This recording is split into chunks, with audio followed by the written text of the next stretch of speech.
Hope everyone has had a good day so far. We were not in this class last week. We were ending our gospel meeting. So the last time that we were together, we had talked about Judas's betrayal of Jesus in the garden, I believe. Tonight we are going to talk about Peter's denial. We're going to get the cart a little bit before the horse tonight, but I want to do it this way because our next couple of lessons will deal with the two trials that Jesus faces. And there's a little bit of overlap on the time frame, but I want it to be a little easier for us to sort of have the Peter story out of the way because otherwise we'll be jumping back and forth just a little bit. So we set the stage for Peter's denial a couple of weeks ago, maybe 3 weeks ago. And then what Ben read was something that we had read a bit back as well when Peter says, I will not deny you, right?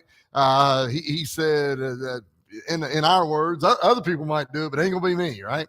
That's what he said. How many of us have confidently said something only to have failed the test when it truly came to be?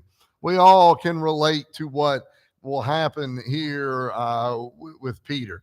So we're going to talk about a few things here this evening. So just to start with, as a recap, because I know it had been a couple of weeks, but the arrest of Jesus had admonished his disciples to watch and pray while he sought comfort in his own prayers, right? It said he went a stone's throw away, I think the distance was. And while he was doing that, Judas had brought a band of soldiers. They were Pharisees, Pharisees, scribes, elders, all to the garden.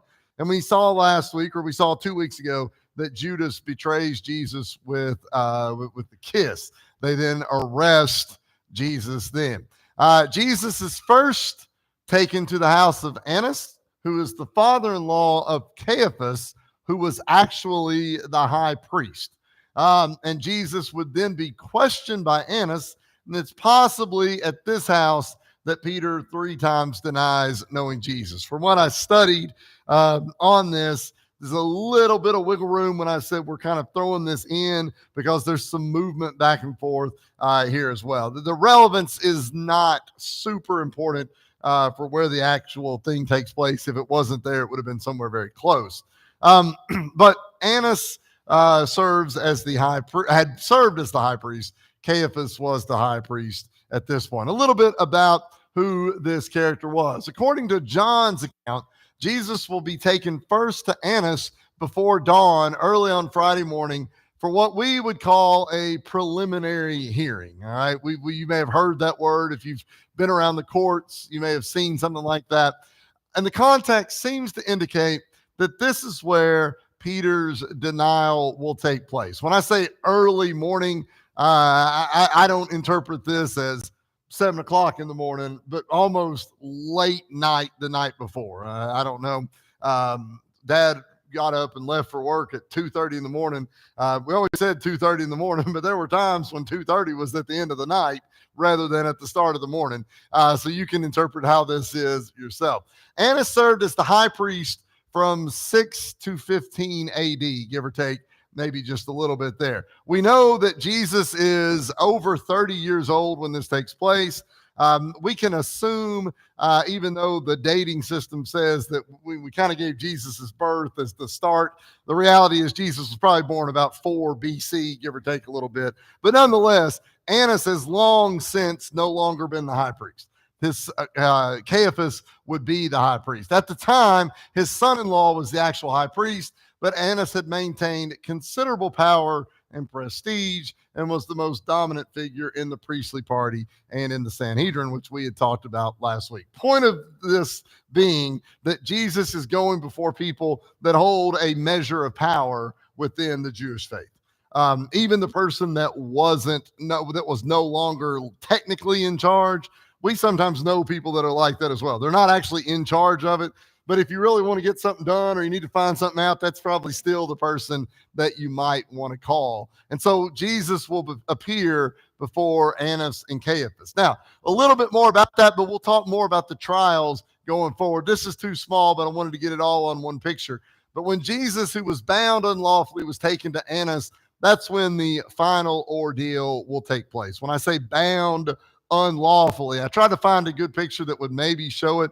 What do you think the word bound unlawfully means?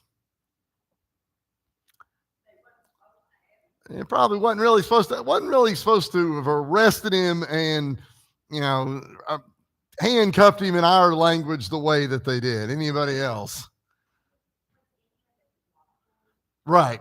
Right. Yeah. So if he's going before the high priest of the Jewish faith, that's not a legal trial. Okay, you know, if somebody gets in trouble, they could bring them to the church and we could talk to them. But I don't have any power to arrest them. You know, the police or the sheriff, the judge might have that power. But and they can bring them in here, and we could, you know, if you get in trouble, they could bring you here. But I don't have the power to bind you or arrest you.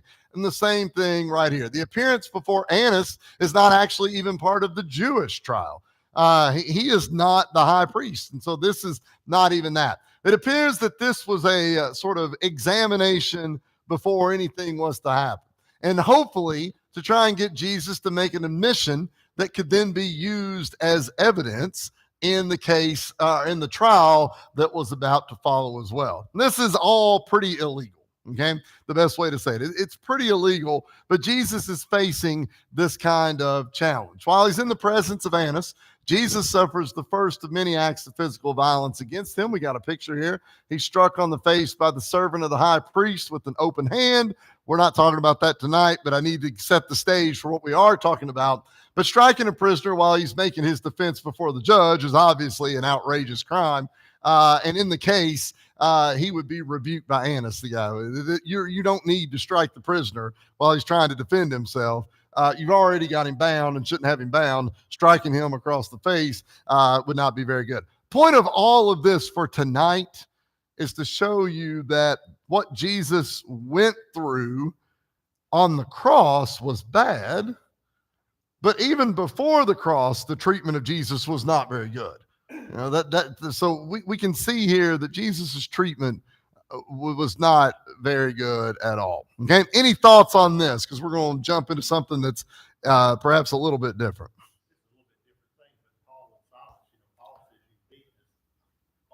Yeah. Uh-huh. Sure. Well, and even today, even if you're a police officer just beating a person that's arrested, that's not going to go over well either. And so it was not right. So where is he taken? Well, he's taken. We read to this house, and this is where Jesus will be. But I want us to sort of suspend Jesus for a little bit because tonight we're going to be talking more about Peter. Okay, and there's like, if you've ever watched a TV show or a movie where there's multiple things happening, that's kind of what's happening right here. So we're not so much Jesus as we are Peter for our lesson tonight. Let's talk. We've talked a little bit about houses and places people lived during that time period, but houses in Palestine were built in a square or a rectangle with an open court in the center. This is sort of a sketched out version. I think it's the same thing. This one shows the walls on it. This one does not. You get a sense of where the action will take place tonight. There's a door or a gate which would open up to the street. The street's going to be right out here, right out here. You can't really tell, but I've tried to light it up. But this was the opening. You would walk in, and then right here, if you can see that, it says a courtyard, so an open area. So imagine your house being sort of not circle, but a square, but there being an inner part where you would be outside per se. That's not a reasonable thing to build where we live. Why would that not be a reasonable type of house design in Stanford or where we are? Rains too much, right? That would be impossible. Are there places in our country where that would be a reasonable design? Yeah, probably would. I'm sorry. Out west in places where that would be a reasonable place. Well, Palestine has what we would call today a Mediterranean climate, and a Mediterranean climate describes much of the coast of California, and a house like that would maybe exist there. It's not really a cultural thing for us, but they would. Sure. Sure.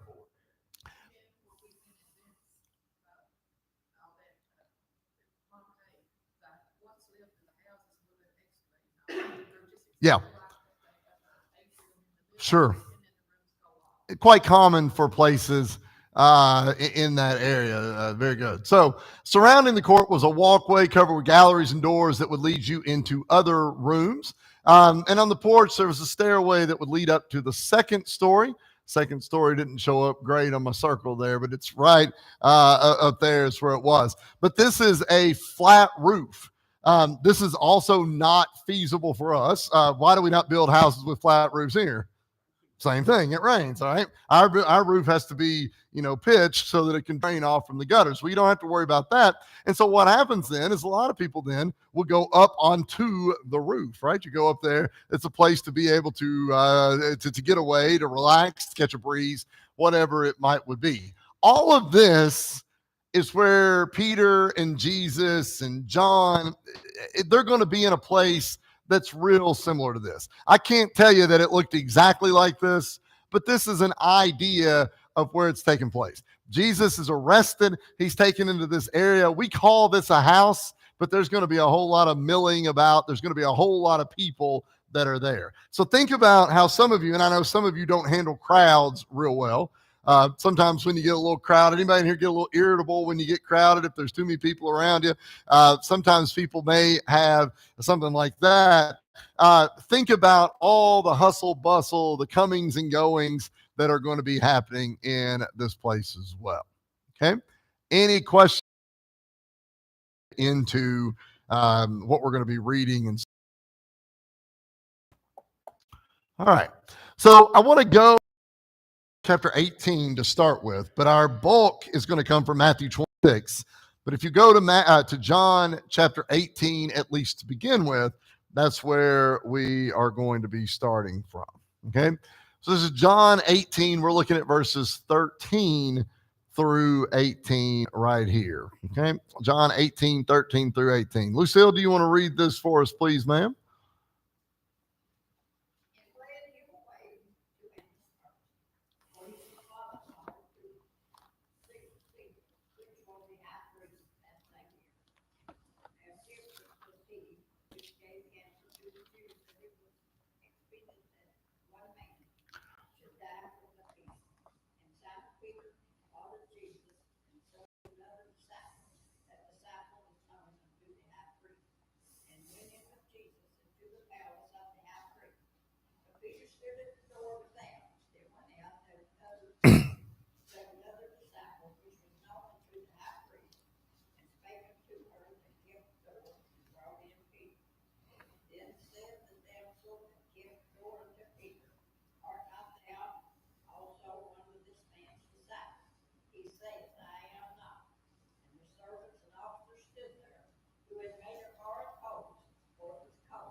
All right. First of all, I'll get the old English, broke out the word damsel right there. You don't hear that word hardly ever anymore. I'll let you know if there's any distress, but we'll talk about that here as we go. But they go into this place, and from the context here, do John and Peter seem like they're in company that's real excited to see them? Not really. We read here what Lucille said. They seem to know one of the disciples, right? Which one do they seem to know based on the context here? They seem to know John. They don't seem to know Peter, right? Why is nobody else with them? Think back to a couple weeks ago. What happened when he was arrested? The Bible said they all forsook him. They all scattered. And so John and Peter appear to be sort of here, but maybe a little iffy. Like, do I need to be here? I'm not really sure. So a couple of things. Jesus is taken away. Peter follows at a distance. What does that tell you about Peter in this situation? I shouldn't have used the word character there. That's not a great word. But what does it tell you about Peter? That he does run away, or at least he doesn't go immediately with Jesus, but he's kind of a few paces behind. What is that? Do you take anything or interpret anything about Peter from that?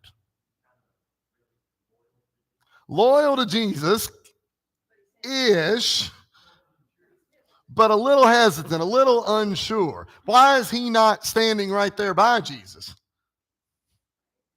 Probably afraid because Jesus is clearly under arrest. And if you're standing too close to him, what might that mean for you? We might just take 2 or 3 in tonight instead of just one. Ben. He pulled out his sword. He was ready to fight Jesus when they came to get him. So when Jesus told him to, put that down, then heal the one that he healed. So I think he's kind of a little confused about what's going on. Right.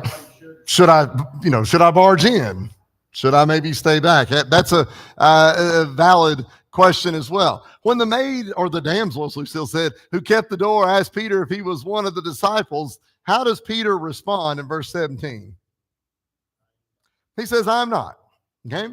I am not. So that's his first time saying no. And the girl asked him, and this would seem to make sense because, again, we've got people milling about.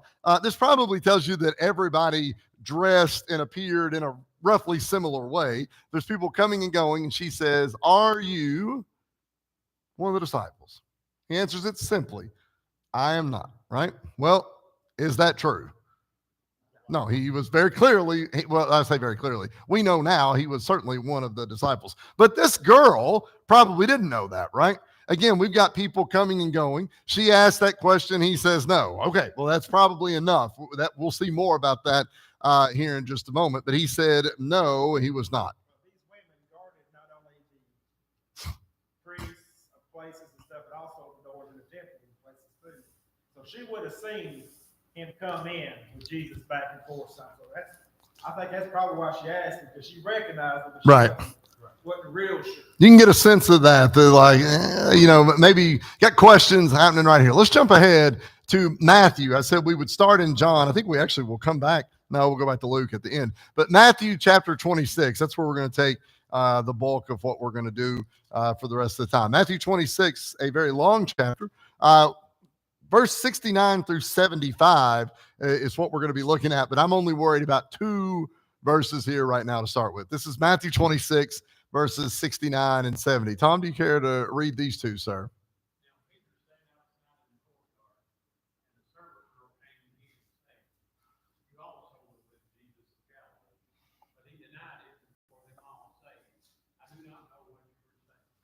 Okay, so let's talk a little bit more then right here. Before we answer any questions, any other questions from the scripture, what do you think prompted Peter's denials? Fear. So what did he fear? Self-preservation. We didn't fear self-preservation, but self-preservation was his reason for it. What might he have feared in this case? Being arrested. Treated the way that they had been treated Jesus. It's easy to talk big until the danger comes. Sure. And I know how he responded to danger, but then after he had time to reflect upon that, he thought, wait a minute, we're badly outnumbered. Jesus is not going to fight back. Right. This is serious. Right. Mary?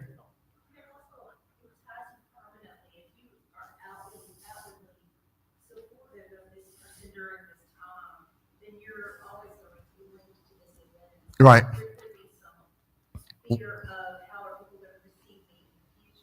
Some lingering trouble, yeah. Sure. Certainly. Ben. And these people didn't bring Jesus gently to the high priest. Right. You can read other passages in the Bible. They yanked his beard out Right. by the roots. I mean, they beat him, they slapped him the whole way there. Peter and John were following him. They seen what they was doing to Jesus.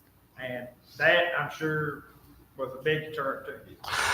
We've talked about this before, but we do have a tendency to reflect on things and overemphasize our strength and ability, right? If I'd been there, this would have happened. Well, we've all heard that, but somebody was there and nothing did happen, So it's easy to say because we're not tested at that time. And like we were saying there just a moment ago, when Peter said, I'm what Ben read a minute ago. A lot of things may happen, but I ain't going to deny you. I'll be right there. I'll go to the grave with you is what he said. Well, it's easy to say that when there's nobody around.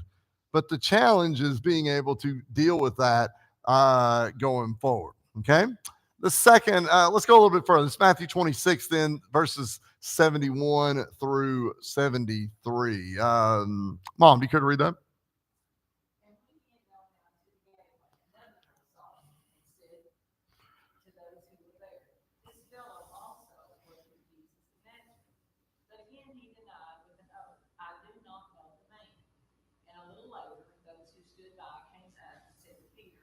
surely you also are one of them, for your speech betrays. Okay. Now, Luke chapter 22, verse 59 says, then after about an hour had passed, another confidently affirmed, surely this fellow also was with him, for he is a Galilean. These are not exactly the same words, but what do these two things mean? This last part right here, and then that part right there. You're going to know, hey, these from the hills. Yep. And that's the same way it is in Galilee. You're going to know that these boys are from the sticks. Galilee was rural. Galilee was countryside. It just like you said, somebody who's from another place. Appalachia for us is a noticeable difference, but us cultured, citified folk, Tom, right? We're not too Appalachian until we go about 2 hours away, and then people listen at us and say, "Where are you from?" It's all the same. But there is a you can hear that from somebody. If you hear somebody from New York or somewhere like that, you can hear. You may have seen a couple of weeks ago when Mark Pope was hired to coach basketball at UK. I don't know how many of you saw the video that Rick Pitino put out, basically saying I'm happy for him. He was one of our former players, etc. But you guys may remember Rick Pitino, who was very much from New York, right? And he did not pronounce Mark Pope's name the way that I pronounce it. It sounded a whole lot different because that was a different accent. You didn't have to listen to him long to realize this is not a guy who's from Knott County, right? That's not a guy, right? We notice those kinds of things. Well, if you're trying to hide or if you're trying to be inconspicuous, even by saying, no, I'm not, gives it away. We'd say, I ain't, and that would have given it away real quick, right? We'd all said that real quick. So after the first denial, Peter goes out on the porch, and the maid sees him. What did Peter use to deny knowing Jesus this time? Go back into verse 71 and 72. An oath, right? He denies. I don't know that we use the word curse right here because we see that a little bit later. I think an oath here is maybe what? Kind of a swearing, maybe more than a curse. But more of a swearing. But the concept or the idea that people use of swearing is to do an oath is to do what? It's an affirmation. It puts a little more oomph maybe behind it, right? When you have to, take an oath before, the court or whatever, I can say what I'm going to say before the court, but this maybe puts a little more in behind it. And so in a sense, he's more forceful in that I can promise you that I am not with him. In a sense, that's what he's saying. After an hour passed, another person said Peter was one of Jesus' disciples because he was a Galilean. Again, we took that from the other one just a second. The bystander said that Peter's speech did what for him? Said his speech betrayed him. I like the word betrayed right there because I think it fits in a couple of different ways. What are the two ways that betrayal fits right here? It gave him away. Who else is he betraying here?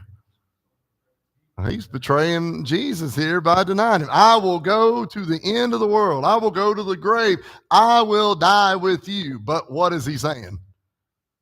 No, I'm not. I swear to you, I promise to you, I am not. What is it that he denied? Knowledge of Jesus. Is there more than that, though? Mm-hmm. Not even being God. If he really believed he was God, there was no reason to hide, no reason to disassociate.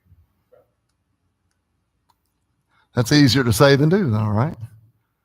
That can be a challenge right there. What did Peter have to lose by being identified with Jesus? His life. His liberty, his freedom. Please don't say pursuit of happiness. Running a fishing business, and he was tied into this, and it coming up, and that would nobody probably be buying fish from him. So all physical, secular things, right?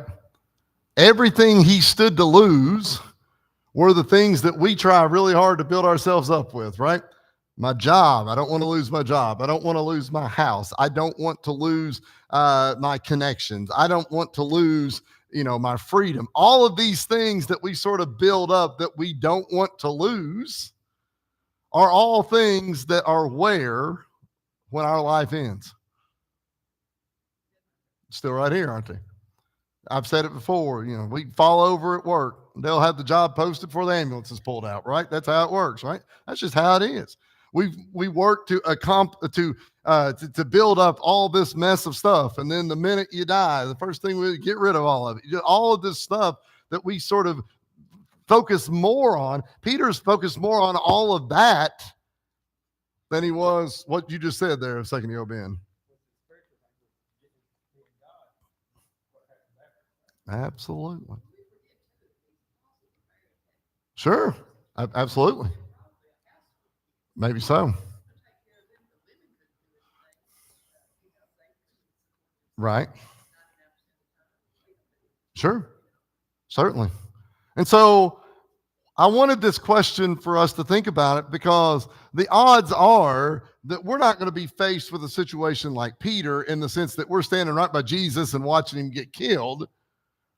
But we're faced with denial opportunities a lot, right? We're all faced with that. Let's. It's not surprising to me that these were all girls or women that recognized it, because I think women are more prone to recognize characteristics and features of people than men are. Most men don't notice hardly anything about stuff. Maybe so. I think that's a characteristic of most women. If you were a maid in a home like this, your job would be to deal with this kind of thing. You met and greeted and saw people coming night and day. You would have noticed those things as well. Let's go Matthew 26 in the last two verses, 74 and 75. Annette, do you care to read these two, dear?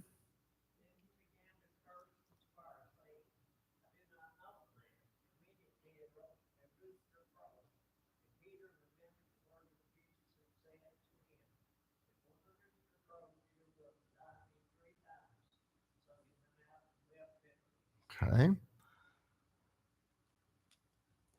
How does Peter respond to accusations of his connection with Jesus after the third time?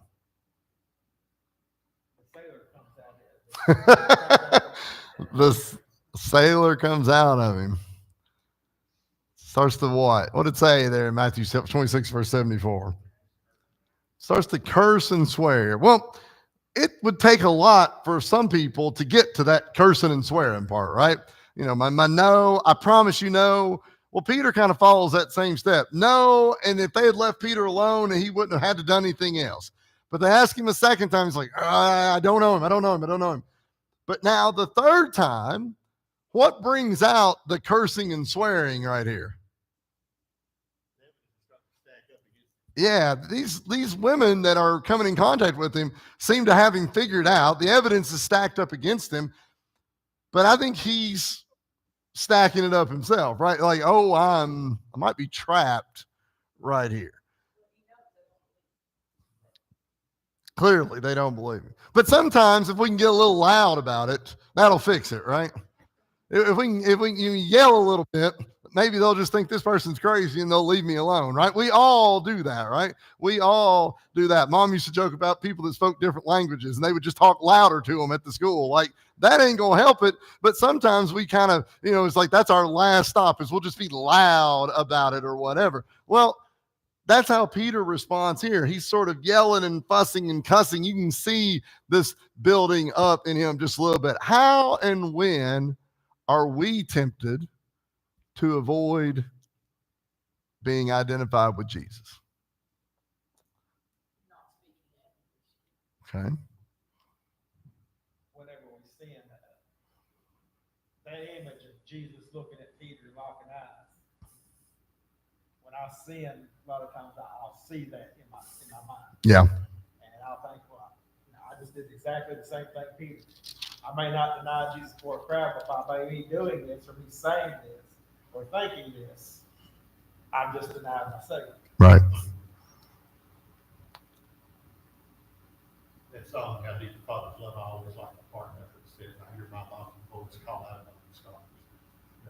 That's really well written, because sometimes we say stuff that we're sure sorry we said. Sure.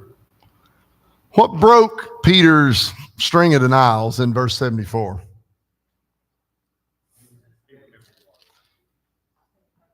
The rooster crowed, right? So the rooster crowed. And that's what we just read, what Ben read at the start of our class. They're just saying, Jesus turns and looks straight at Peter. Now, I'm taking this because I don't think I don't have this. Look real quick. Turn to page, or to page. I'm school book coming out here. Turn to Luke chapter 22 real quick. Luke chapter 22. And I want to look at verse 61 and 62. Because I think Luke does a better job of describing this than Matthew's version does. Luke 22, look at verse 61 and 62. We read here, and the Lord, this is after everything has happened. I guess in verse 60, the rooster crows. So verse 61, and the Lord turns and looked at Peter, and Peter remembered the word of the Lord, how he had said to him, before the rooster crows, you will deny me 3 times. And so Peter went out and wept bitterly. That's almost word for word in Matthew, except for Peter, the Lord turned and looked at Peter. And I think that's a harsh sentence for Peter to sort of absolve, or to take in, maybe right there. He looked straight at Peter. Why? And what kind of look do you think this was? I told you that you would do this.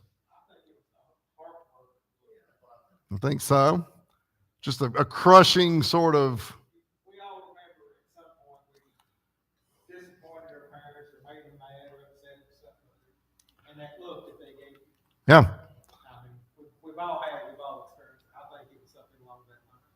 I wonder if it was Jesus' heartbroken, or he was heartbroken for Peter. Maybe both.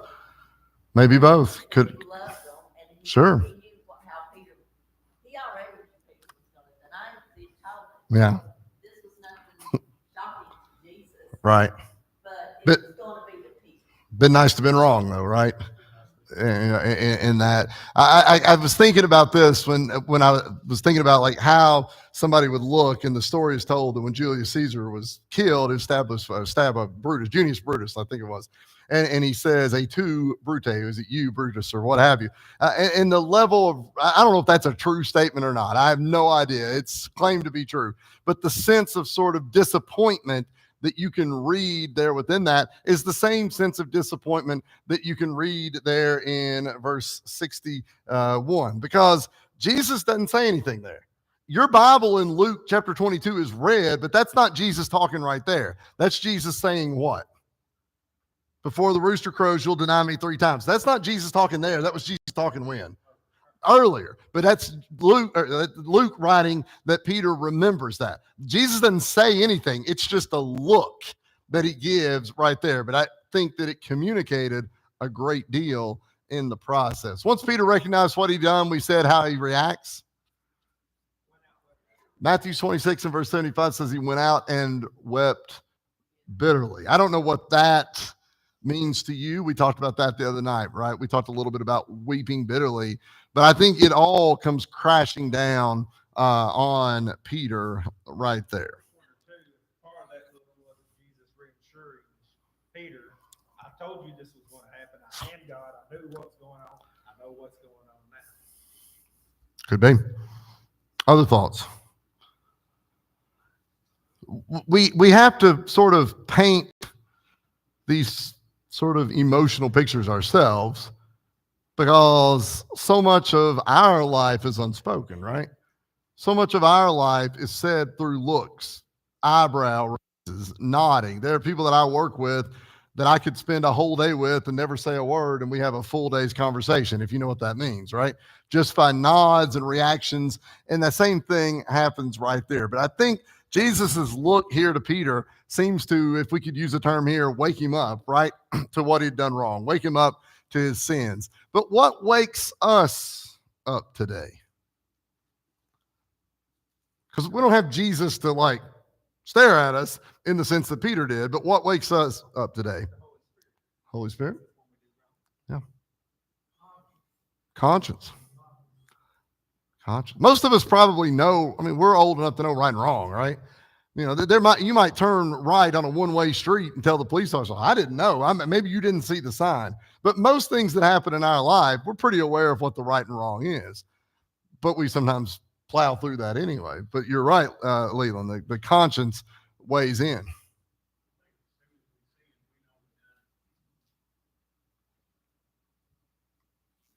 We're our own selves might be the hardest one to trick, right? How does Jesus look into our lives, if we can stretch this a little further?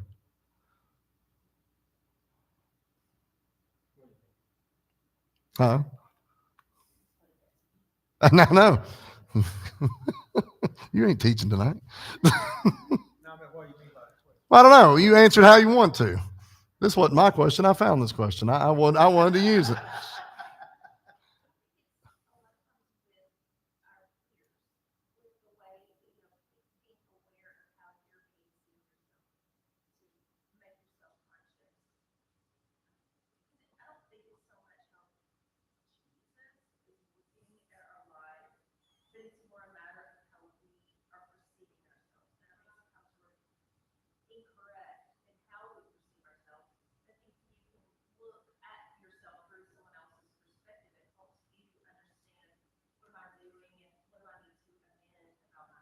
Yeah, I think so. Hold on, Connie.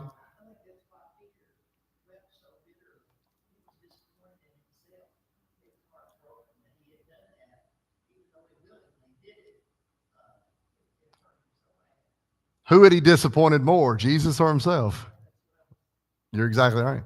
That's a hard question to answer right there, because you're exactly right. That bitter weeping is him, in a sense, grading his own conscience and what he done. Go ahead. Sorry, Dad. I just think about God. We walk in the light as He is in the light. Well, we know if we're not walking in the light, then we're supposed to be holding on to Jesus' hand, and we think Jesus would not be here. Jesus would not be partaking this right here. And so I think we can see Him looking at us.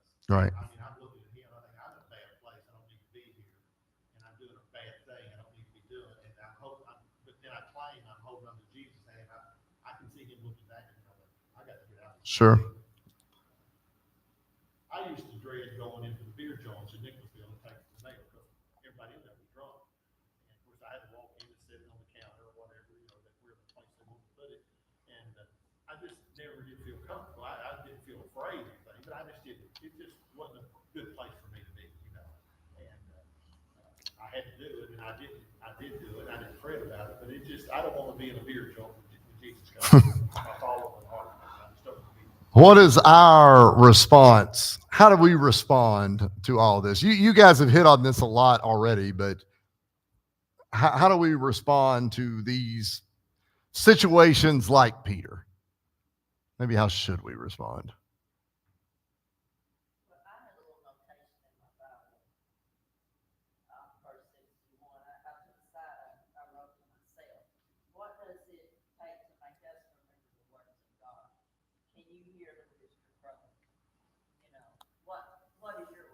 Right. Absolutely. And that's kind of what that one question was getting at a minute ago. Like, we're not going to, it may not be a real rooster, but there's something that triggers our, oh, yep. Right.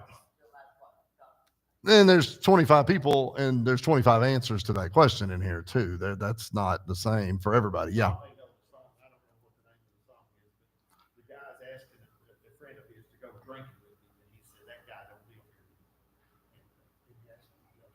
Right. He said, well, that guy don't live here. And you know what I'm talking about? I don't know the name of it. Right. It's a very apt description. I'm a Christian now. Right. I don't do those things anymore. Right. That guy doesn't exist anymore. Sure. And that's a good thing. That's what we should do. That's when our life becomes transformed. Well, and that's kind of what I wanted to end with here this evening, was this idea that there has to be something that kicks us, pinches us, slaps us, triggers us, whatever word you want to use for it. Yes, sir.